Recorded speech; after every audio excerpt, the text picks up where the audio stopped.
Okay, it's not needed. So, thank you very much. First of all, I would like to say that it's my first time in Moldova, and it's an honor to be here and talk to you about our solutions. And I would like also to thank Victor Gerek for our partner in Moldova for inviting. Please. Bună ziua tuturor! Vreau să anunț că sunt pentru prima dată aici în Moldova și sunt încântat. Mulțumesc domnului Victor Gerek pentru invitație și vă voi vorbi astăzi despre soluțiile pe care le propunem. I'm from Greece.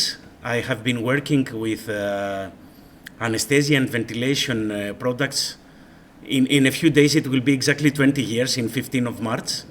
And I'm a biomedical engineer by profession, and I was working in a hospital first in Greece, and then I was started to work with these products for 20 years. So I hope I have a lot of experience, specifically for anesthesia as well. Sunt originar din Grecia, de formare sunt bioinginer, am lucrat o mare perioadă în spital, apoi am mers pe partea de producție care oferă soluții pentru relaționate cu ventilarea, despre care vă voi vorbi astăzi. Și experiența mea întrunește decemat să împlinească 20 de ani de experiență ca și bioinginer cu produsele de ventilare și device-uri. And the products that, the solution that I'm going to present, so I would like to connect because many of you know us Maquet. So getting a portfolio for ventilators and anesthesia machines is produced in a factory in Sweden, which is the same factory for almost 50 years now. And so all the complete production and design and development of the device is done in Stockholm, in Sweden. Și ca să fac o introducere, deci produsele Getinge, portofoliul care include Maquet, produsele ventilatoarele linia Maquet, care sunt produse în Suedia, la aceeași fabrică deja de 50 de ani. Okay. I will start with probably what you already know, the definition of what is low flow anesthesia. And according to the official publications, the definition for low flow anesthesia is when we have a fresh gas flow below 1 liter per minute, and we have also minimal flow anesthesia, which is below 0.5, and there is a third, not so frequently used, metabolic flow anesthesia, which is actually when we add to the breathing circuit only the patient uptake, so only what the patient metabolizes.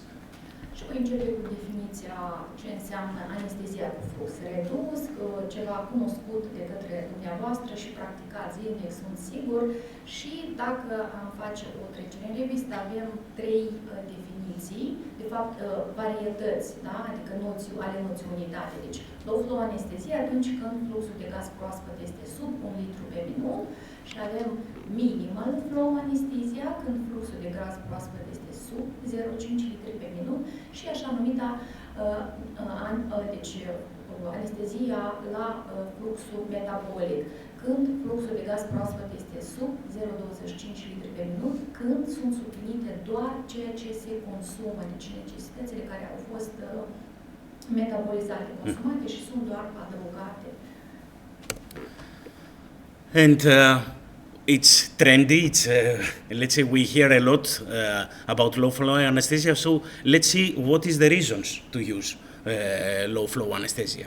Și pentru că este foarte popular și în trend, după cum am zis, totuși să vedem care sunt cauzele. De ce atât de mult ne place low flow anestezia, anestezia cu flux redus? So first of all, the clinical benefits. So we know very well many years ago that above everything, low flow anesthesia is safe and can be applied in a safe way with the modern anesthesia machines. And we know that reduced fresh gas flow, so the higher the rebreathing rate, it's preserving the patient's body temperature and humidity in the patient airways. This is reasonable because utilization of the soda lime is the chemical reaction that is happening when CO2 is absorbed is producing heat and water. And this heat and water is beneficial for the patient airway, and we have seen that it is helping for a better mucociliary clearance, so secretions are easier removed, are going to the outside from of the body, and we also have a better preservation of the pulmonary function, which means that the patient condition remains stable after the mechanical ventilation, better when he's receiving low flow anesthesia in comparison when he's the fresh gas is a higher percentage of the gas given to the patient. O utilizăm pentru că este o tehnică sigură, deci pacientul este în siguranță, o utilizăm de foarte mult timp și ea este mult mai aproape de fiziologia funcționalității pulmonare, pentru că, odată cu recircularea acestui flux de gaz, avem păstrarea umidității și avem păstrarea temperaturii, pacientul nu va inhala un aer, rece. Păstrăm funcția mucociliară și este important că atunci când recirculă acest aer deja încălzit, la care se adaugă doar ceea ce s-a consumat, el este umidificat și la reacția dintre calcea sodată, adică absorborul de CO2, la fel se elimină, deci reacția este cu degajare de căldură, care contribuie la păstrarea temperaturii aerului, ceea ce este aerul inhalat, deci este mai fiziologic. Este încălzit, se păstrează temperatura și este umidificat. The second reason which is also very important to use low-flow anesthesia is the environmental impact of anesthetic agents. We know very well that anesthetic agents are greenhouse gases, and in this table you can show that you can see that global warming potential for isoflurane, sevoflurane, and especially desflurane. You can see that it is hundreds times more than CO2. And on top of that, the lifetime in the sky, in the troposphere, is significantly higher for agents. So they have a significantly higher impact in comparison with CO2, which is known that is bad as a greenhouse gas. And they also stay more time in the sky and causing this bad effect. And there is a study which try to make, and they try to make it more easier to understand. So there is an example that is for desflurane. 2 weeks of desflurane use in one operating room with a fresh gas flow of 2 liters per minute, which is the most commonly used during maintenance of anesthesia, equals to driving a car around the globe. So it's huge impact. Okay, and this is possibly the reason that the EU decided to ban desflurane after 2026, as it was announced in the last Euro anesthesia.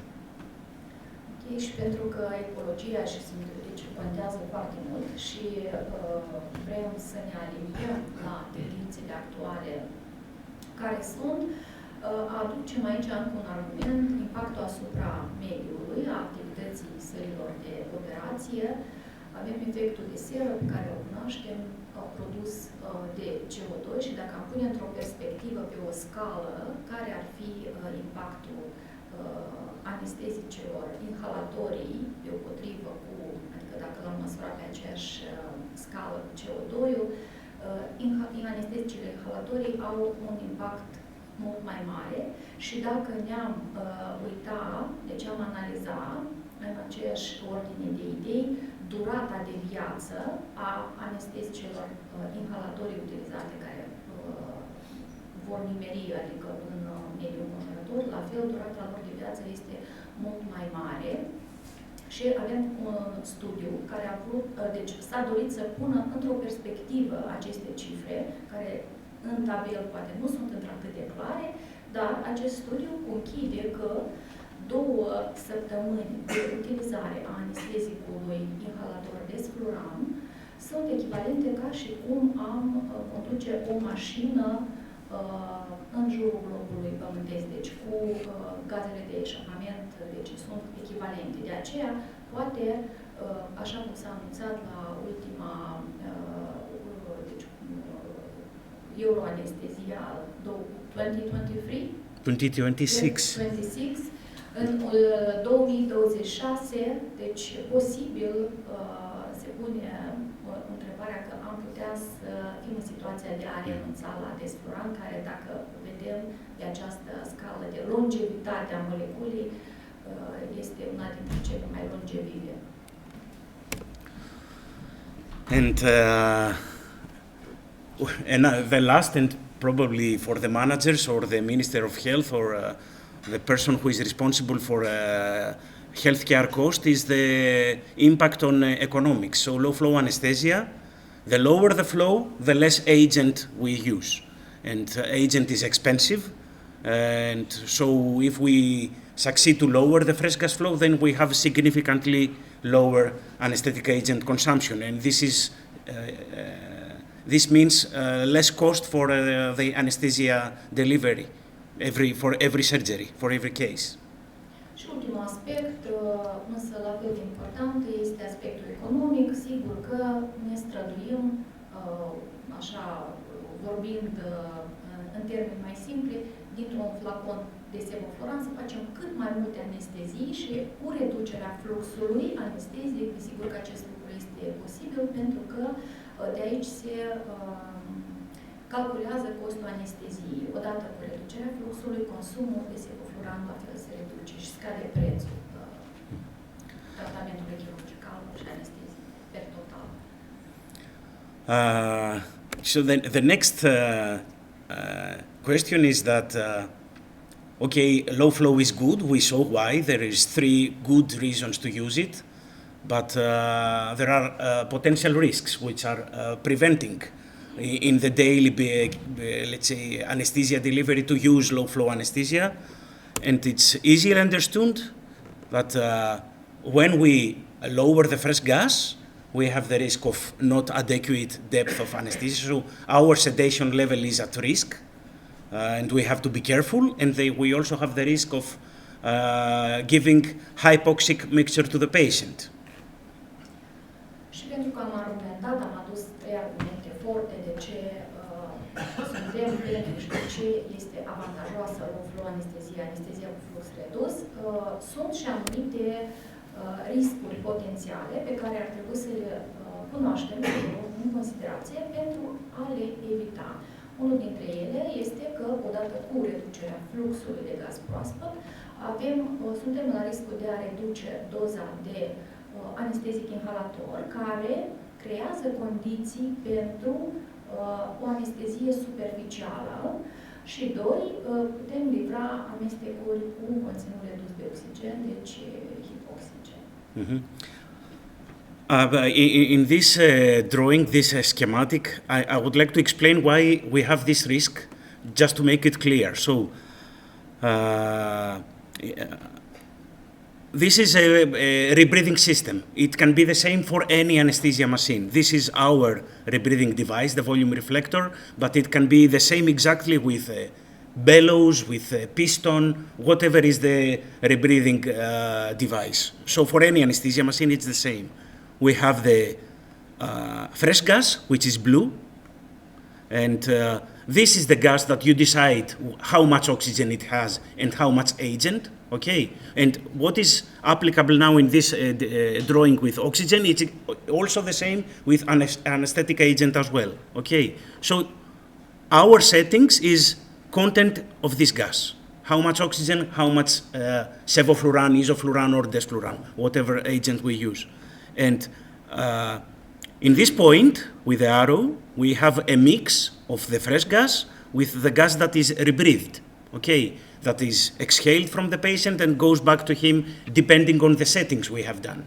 And the purple color is the combined mixture that goes to the patient. And the concentration of oxygen that goes to the patient is diluted always from the rebreathed gas, which is by law has a lower concentration than the fresh, because it is the same with the fresh, excluding the patient uptake. So it's always lower than the fresh, and it's always diluting it. So the lower fresh gas flow we use, this combination will have lower and lower concentration of oxygen and concentration of agent. And we have to be careful to target this delivery to the patient. În această imagine este reprezentat schematic circuitul ciclic.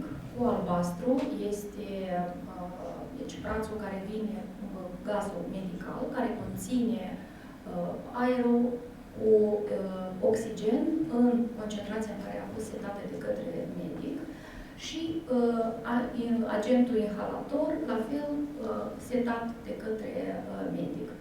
Trece pe brațul de inspir, care merge la pacient, deci brațul care este în mov, violet, și merge deci pe brațul de inspir, are loc schimbul de gaze, cum cunoaștem la nivel de alveolă, și exhalarea acestui amestec.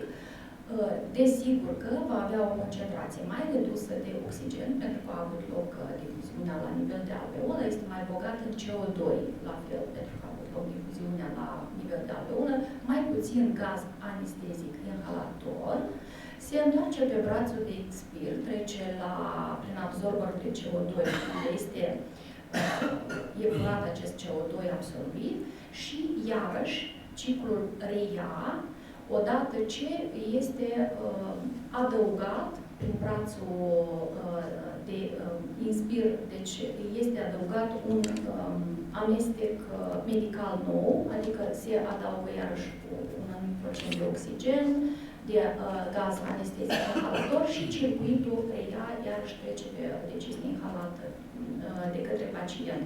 Și întotdeauna în partea asta care este făcută cu roz, este trecut aici cu roz, de fapt, avem o concentrație mai mică de oxigen, pentru că oxigenul se consumă, o concentrație mai mică de gaz anestezic, pentru că iarăși el s-a consumat și trebuie să fim foarte atenți ca să ajustăm, să reajustăm din acest dispozitiv care durează amestecul medical, inclusiv cu gaz anestezic, ca să reajustăm la targetul care l-am setat noi. Și nu întotdeauna aceste lucruri sunt într-atât de exacte. Deci uneori pot apărea momente de inexactități.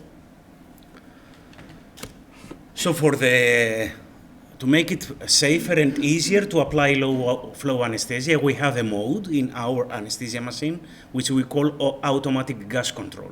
Because you understand, if you want to do low flow anesthesia, less than 1 liter per minute, you have to be alert and you have to be over the machine, look the gas analyzer, how much oxygen you deliver, and change the settings multiple times during the operation. With automatic gas control, the target is that the machine is taking over these changes. So instead of setting directly the oxygen concentration and agent concentration in the fresh gas, in the blue part that we saw earlier, we tell the machine to take control of this concentration. So what is delivered to the patient, okay? So we set a target for end tidal agent concentration, which is actually equals the alveolar concentration. This is directly MAC value for our patient, sedation level, okay? And we also set a target for the inspired oxygen. So what is delivered by the machine as a combination of fresh gas plus rebreathed gas. Ceea ce propune Gettinge este o automatizare a acestui proces. Deci, în momentul în care am închis circuitul, după ce ne-am intubat și suntem în siguranță, am închis circuitul, de regulă manual reducem fluxul de gaz proaspăt, resetăm concentrația de oxigen, suntem atenți la MAC și, desigur, că reajustăm, ca și cum am merge pe un drum, așa, reajustăm aceste valori. Ei, aici se propune ca acest lucru să fie preluat total de către device-ul electronic, deci automatic control, care în partea circuitului ciclic care a fost arătată, deci nu va controla doar partea albastră, can you come back to the secret circuit? Deci nu doar partea albastră unde se trecută cu albastru acest braț al circuitului, unde se livrează amestec medical, dar controlează și partea brațului de inspiră a circuitului ciclic trecută cu MOV, adică, ok, thank you, ok, adică exact va livra macro pe care îl solicităm și care ne asigură o sedare suficientă și la nivelul dorit al pacientului, controlând exact entitled a agentului anestezic inhalator. Deci concentrația anestezicului inhalator la nivelul alveolei, deci livrarea volumului tidal. Și fracția inspirată de oxigen la fel. Deci și acest lucru are loc o reajustare continuă, sincronă, automată, din secundă în secundă. Ceea ce ușurează foarte mult lucrul medicului anesteziolog. This is the user interface of the machine. So this is the let's say conventional, a modern anesthesia machine where we select the gas mix. It can be oxygen air or oxygen nitrous oxide. We have the fresh gas flow. We decide how much we want it to be. We have the O2 concentration, the oxygen concentration, and we have the agent concentration, okay?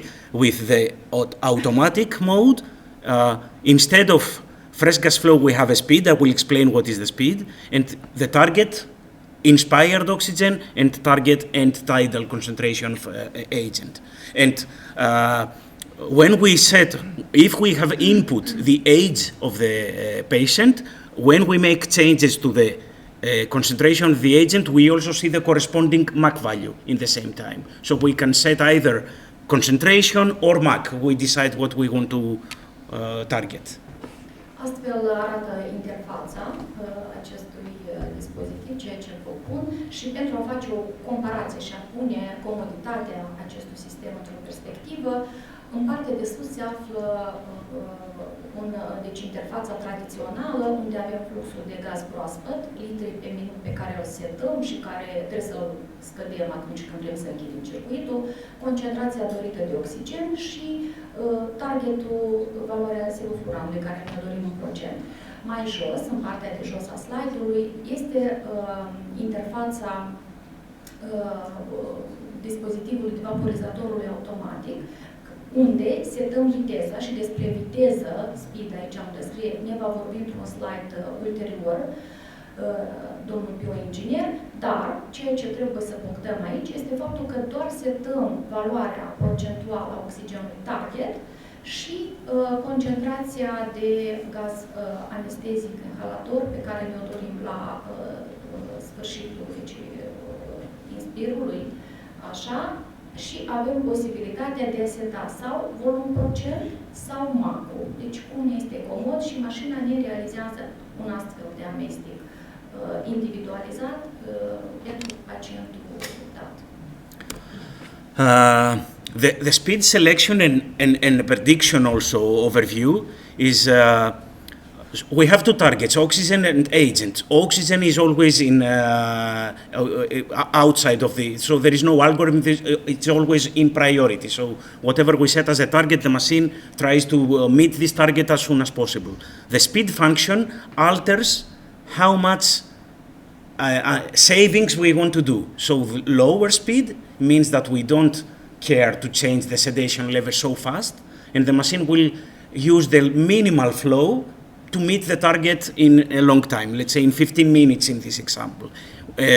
If we want to, let's say, awake the patient, or we want to sedate quickly, or we want to have a rapid change, we change the speed, and then the machine will increase the fresh gas, will minimize the breathing to meet the target as fast as possible. So the speed function is our tool to change how fast we want the sedation level to variate, okay? And we have the prediction tool, which shows in time, by using the gas analyzer measurements, how much time we need to meet the target depending on the speed setting.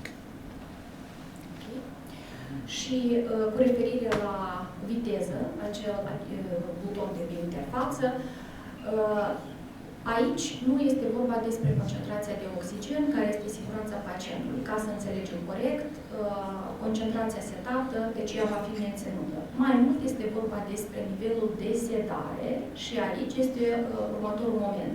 Sunt situații în care dorim să modificăm nivelul sedării pacientului, fie că dorim să trezim mai rapid sau avem nevoie să ridicăm, de exemplu, macul după o inducție, deja adaug de la mine, pe venă și dorim să luăm așa în înălțime, da? Adică un plan profund de anestezie pentru a începe chirurgia. Alte ori, aceste modificări nu ni le dorim rapid, dar în timp. Deci nu suntem în grabă, am dorit doar un pic să reajustăm. Și această interfață ne permite să modificăm nivelul sedării, fie să-l aprofundăm, fie să-l superficializăm, deci mai rapid sau mai lent, în dependență de ce situație, ce background clinic avem. Și avem și un model de predicție când mașina ne anunță că, uite, targetul care l-ai setat să ajungi la concentrația sau la macul respectiv, o să fie atins în 2 minute sau în 15 minute, în dependență de ce avem nevoie la moment. And this mode, we have it in the market from 2016, the first version, and we have seen in too many cases that it really works. So what we were expecting, lowering the fresh gas flow will reduce the agent consumption. It's really working. It can be, so the more you utilize it, the more benefit you get. So we have results published from many hospitals. I have put some of them here. Some of them try to monetize. So this is a hospital in Belgium. And you can do it easily because you can check how much sevoflurane has been used, let's say, for the last years in your hospital, and then you can get what is the number after implementing this solution. And this hospital in Belgium, it was with 8 operating rooms, changed with the new machines and compared with last year's, and they saw per year 106,000 euro. So it's really impressive because agent is expensive, and I will show you next, the reduction is really impressive. Această tehnologie a fost implementată din 2016 pe piață și foarte multe spitale din lume au utilizat acest dispozitiv și au rămas foarte mulțumite. Aici sunt trecute datele a câteva publicații care, într-adevăr, au demonstrat că s-au redus costurile anesteziei și, desigur, impactul asupra mediului. Unele clinici chiar au încercat să monetizeze, deci să vadă cât au economisit. De exemplu, unul dintre spitale de Belgia, care are 8 țări de operație, din momentul în care a implementat această metodologie, au calculat că au avut economii de 106.000 de euro, ceea ce este o sumă importantă.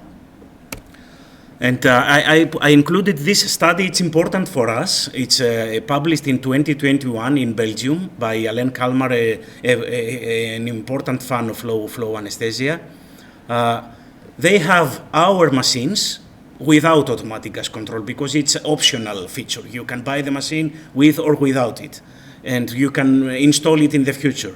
So he had the machines without, and then we added this feature, and they tested the traditional 2 liters per minute maintenance stage with automatic gas control, and they find that the consumption and emissions was reduced by 58%, which was really impressive figure. And this study is published, and the conclusion is that if it's possible, all anesthesia machines should be upgraded as soon as possible with automatic delivery to minimize atmospheric pollution with volatile anesthetics, and also to reduce the cost for the anesthesia delivery per case.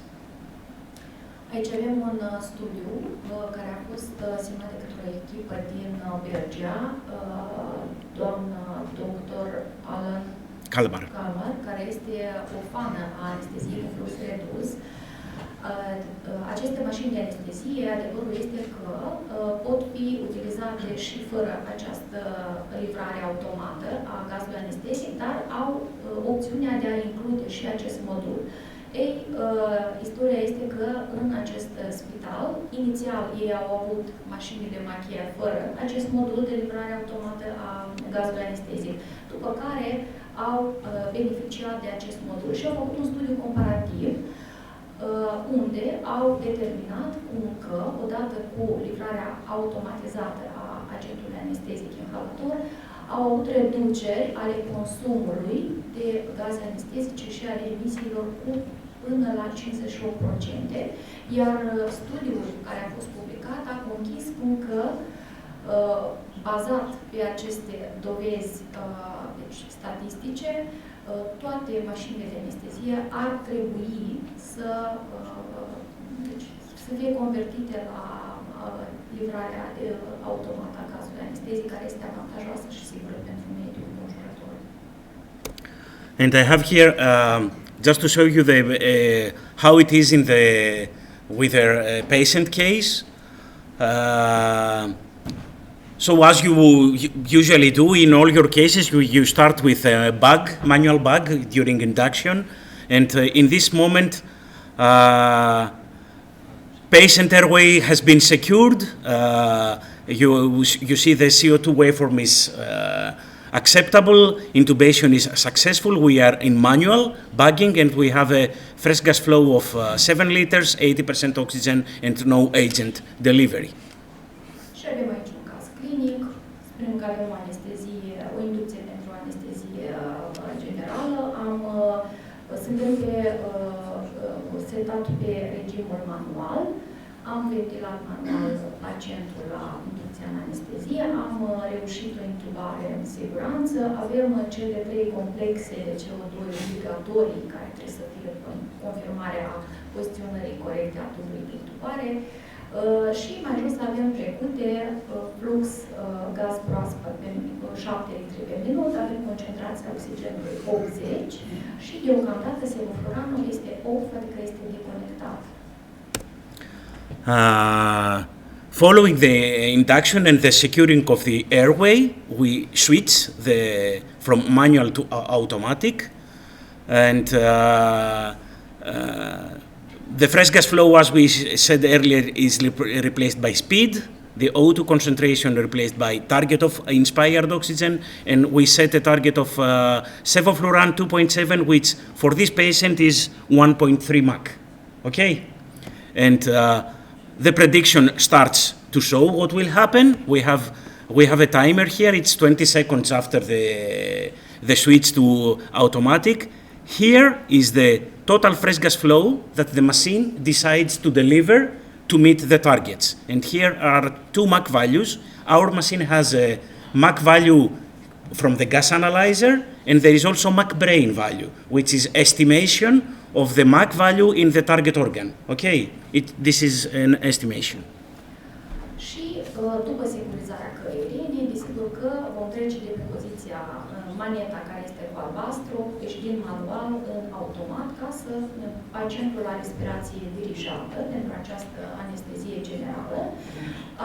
În locul butonului care semnaliza fluxul de gaz, litri pe minut, a apărut imediat pe interfață speed, deci viteza, și automat s-a setat un target, deci o valoare țintă a oxigenului de 40% pe care dorim să o menținem pentru acest pacient și ne-am setat o valoare țintă a sevofluranului de 2,7% și avem și curba de viteză, deci în cât timp vom obține această valoare dorită, solicitată, voită de noi. Vom avea nevoie de 9 minute și vedem timerul din partea de sus a ecranului negru al interfeței ventilatorului. Suntem la 20 de secunde după intubare. În același timp, mașina mi-a ne arată că va avea nevoie de un flux total de gaz proaspăt, gaz medical, așa, oxigen, aer și sevofluran, de 5,8 litri pe minut, pentru a asigura targeturile setate de noi. Și încă un moment important, la aceste ventilatoare avem MAC-ul nostru obișnuit, concentrația alveolară minimă, și avem MAC brain, deci concentrația la nivel de creier, deci iarăși caracteristică pentru această interfață. And just to show here that consumption of sevofluran is 42 ml per minute. Consumul de sevofluran per hour, no. Per hour, Yes. per minute. Too fast. 42 de mililitri pe oră, da? So after 2 minutes, total fresh gas flow has been gradually reduced to 3.7. MAC start to raise 0.6. MAC in the brain still 0.1. So effect of the drug is not yet in the brain. We see that we need 6 minutes to the target. Și suntem la 2 minute, deci în partea de sus a ecranului este timer. Suntem la 2 minute din momentul slide-ului anterior. Au trecut 2 minute. Ce se întâmplă? Vedem fluxul total de gaz medical este 3,7. Avem un MAC, deci la nivel pulmonar de 0,6 și MAC brain pe encefal, sistemul deci la țintă de 0,1, adică pacientul încă este în faza de încărcare cu anestezic inhalator și vedem și curba deci, a timpului care ne arată că mai sunt încă 6 minute ca să realizăm țintele, valorile țintă setate de către noi. And after 8 minutes, we have met the target of agent concentration, what we requested, 2.7 sevofluran. Here is the end-tidal concentration measured by the gas analyzer, so we have met the target, and the machine now starts to measure what is the patient uptake to reduce the fresh gas flow to be as close as possible to the patient uptake. Now fresh gas flow is 0.8. Look how much is the consumption now, 7 mLs. And also the MAC in the brain starts to raise and almost be equal with the MAC at the breathing circuit, okay, 1.3. Și avem timerul iarăși în colțul sus a ecranului, 8 minute după această inducție în anestezie. Curba timpului și a vitezii ne arată că au fost atinse țintele, valoarea țintă a MAC-ului de 1,3 care am setat-o noi. Necesarul de flux proaspăt de gaz medical, acest amestec este de 0,8 și atrageți atenția la valoarea sevofluranului 7 ml pe oră doar. Avem un MAC în circuitul, deci la piesa Y 1,3, iar MAC la receptorul țintă, adică MAC brain, este 1, adică suntem, iată, aproape de echilibrarea acestor două MAC-uri. And this is in 11 minutes. So we have now also MAC is equal both in the brain in the Y piece. Fresh gas flow is 0.6. Consumption of sevofluran is 2 ml per hour, and we have our maintenance to and maybe the peace of mind of two major targets that we need to take care of during anesthesia. One oxygen, the other sedation. Now it's met and maintained in a most efficient way with the automatic application of low flow anesthesia. And if something changes, the machine will interact automatically, reducing or changing the consistency of the fresh gas. You see here that if you see it in action, it is constantly changing the balance between oxygen and air. And what we will have always steady is our targets, oxygen and anesthetic agent. Și acum suntem la 11 minute de anestezie după această intubație. Am atins o stare de avem egal între MAC prim, la receptorul țintă, și MAC în circuit, anestezic 1,2. Avem un flux de gaz proaspăt, gaz medical, aer, oxigen și sevofluran de 0,6 litri pe minut. Atenție la consumul de sevofluran, care este de doar 2 ml pe oră. Și avem o tatonare foarte atentă și foarte minuțioasă a softului electronic, care este în continuă schimbare, adăugând câte ceva cu pași foarte, foarte mici, fie sevofluran, fie oxigen, fie aer, pentru a menține valorile țintă care au fost setate de către noi într-un echilibru cu menținerea constantă a concentrației plasmatice, a oxigenului și a sevofluranului. So, I would like to conclude with something similar to what the professor said before, is that in a complicated setting of anesthesia delivery, the anesthesiologist may look like this, confused, and or so many things to take care of that people also do not know, was told earlier by the professor. And our target is to make it a little bit simpler.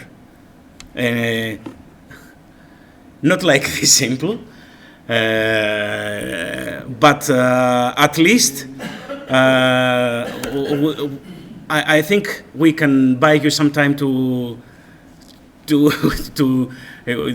this, to have your coffee and direct the scene, as the professor said. So you can free up your time from two of the factors you need to take care during the surgery, and to take care of the patient or the other duties that you have to do.